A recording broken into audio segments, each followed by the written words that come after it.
दोस्तों नमस्कार, गुरुकुल एकेडमी में आपका स्वागत है। दोस्तों आज हम दो तीन बहुत ही बड़े स्टॉक्स के दिग्गज स्टॉक्स के बारे में चर्चा करने वाले हैं।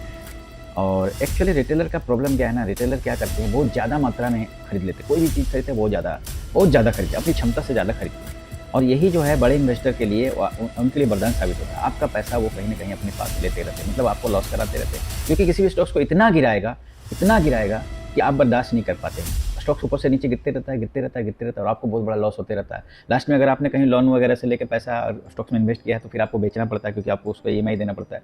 तो इन सब चीज़ों से बचना है और आपके पास एक प्रॉपर स्ट्रेटजी होना चाहिए। आपको खरीदना तो है, लेकिन कहाँ खरीदना है ये पता होना चाहिए पहला।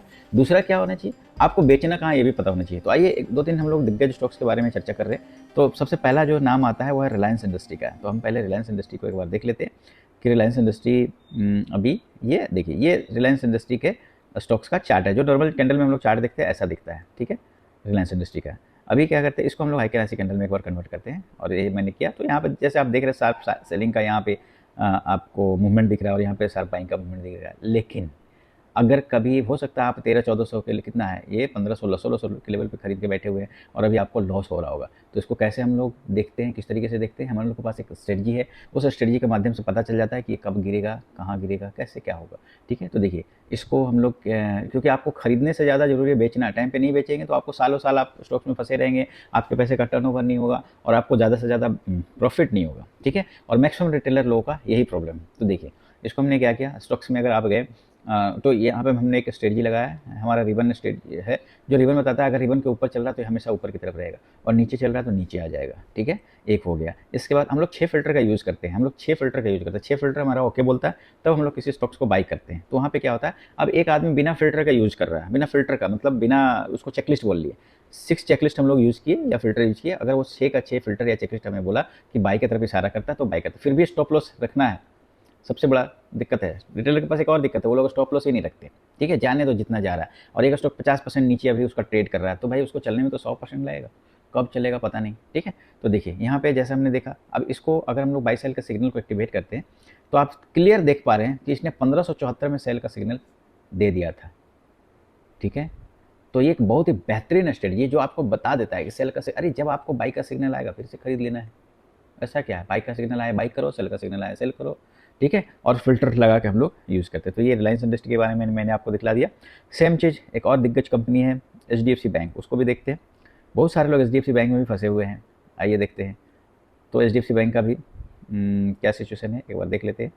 ये मैंने एचडीएफसी बैंक का चार्ट खोला और चार्ट खोलने के बाद आप यहाँ पे देख रहे हैं, हमने जैसे ही अपना रिबन को एक्टिव किया तो इसने बता दिया कि यहाँ से नीचे की तरफ मूवमेंट इसका हो गया है। अब कुछ लोग हो सकता है किसी लेवल पे 1000 के लेवल के आसपास खरीद के बैठे हुए हैं तो उनको बहुत तगड़ा नुकसान हो रहा होगा, ठीक है। चलिए अब इसको हम लोग बाई सेल का सिग्नल भी एक्टिवेट कर देते। तो यहाँ पे ही देख लीजिए, इसने सेल का सिग्नल दे दिया था कितना में, 980 रुपये में, ठीक है। यहाँ पे आपको बेचना था, फिर बाई करना था, फिर सेल करना था। इस तरीके से यहाँ जो सेल का सिग्नल दिया 917 में, वो सीधे लेके चला आया 728 का। बहुत बड़ा लॉस का सामना आप कर रहे होंगे। तो आपको buy sell time to time करते रहना। अगर आप नहीं करेंगे तो आप फंसे रह जाएंगे, आपको रेट नहीं आएगा। और रिटेलर में अभी इतना पैसेंस नहीं है कि 10 साल 5 साल बैठे रहे आराम से। अच्छा 5 साल के बाद भी कोई ज़रूरी नहीं है कि वो स्टॉक्स आपको ऊपर की तरफ मूवमेंट देगा। तो आपको ऐसा करना है कि आपको मैक्सिमम, अगर आप स्टॉक मार्केट में है तो मैक्सिमम वहाँ से पैसा आप लीजिए। और अगर आपको लगता है कि आपका पैसा नहीं बन रहा तो मैं आपको बोलूँगा कि भाई स्टॉक मार्केट से दूरी रहे। उससे अच्छा है कि आप अपना पैसा बनाइए वहाँ पे, एफडी में रख दीजिए पैसा, कोई टेंशन नहीं है, ठीक है। कम से कम पैसा तो बनेगा, लॉस तो नहीं होगा। आप पैसा कमा के इनकम कर, आप कहीं ना कहीं से पैसा कमा रहे बिजनेस से, नौकरी से, और यहाँ ला के दे दे रहे, सब लॉस कर जा रहे हैं, ठीक है। तो आपके पास प्रॉपर स्ट्रेटजी नहीं है तो कभी भी स्टॉक मार्केट में ट्रेड मत कीजिए। अच्छा है आपके पास बहुत सारे म्यूचुअल फंड है, वहाँ भी अच्छे रिटर्न मिलते हैं, ठीक है। आप यहाँ क्यों आए हैं, ज़्यादा से ज़्यादा आपको प्रॉफिट चाहिए इसलिए आए ना, और ज़्यादा से ज़्यादा आप लॉस कर रहे हैं, ठीक है। तो ये हमने आज चर्चा किया एचडीएफसी बैंक और रिलायंस, दो दिग्गज कंपनियों के ऊपर, ठीक है। तो आप ज़रूर बताइएगा इनमें से कौन सा कंपनी आपके पास है और किस कंपनी को आप देखना चाहते हैं कि वहाँ पे भी बाई का चल रहा है सिग्नल या सेल का सिग्नल चल रहा है। या आप अगर सीखना चाहते हैं तो दिए नंबर पर कॉन्टैक्ट कीजिए, ठीक है। आपको सारी चीज़ें, हमारे पास एक जीरो लॉस प्रोबेबिलिटी फार्मूला है जिसमें हम लोग क्या करते हैं, लॉस को जीरो कर देते हैं। साइंटिफिक रूप से उसको आपको दिखलाएंगे कि लॉस जीरो कैसे होता है। लॉस होता है, ऐसा नहीं कि लॉस नहीं होता, छोटा छोटा लॉस होता है, ठीक है।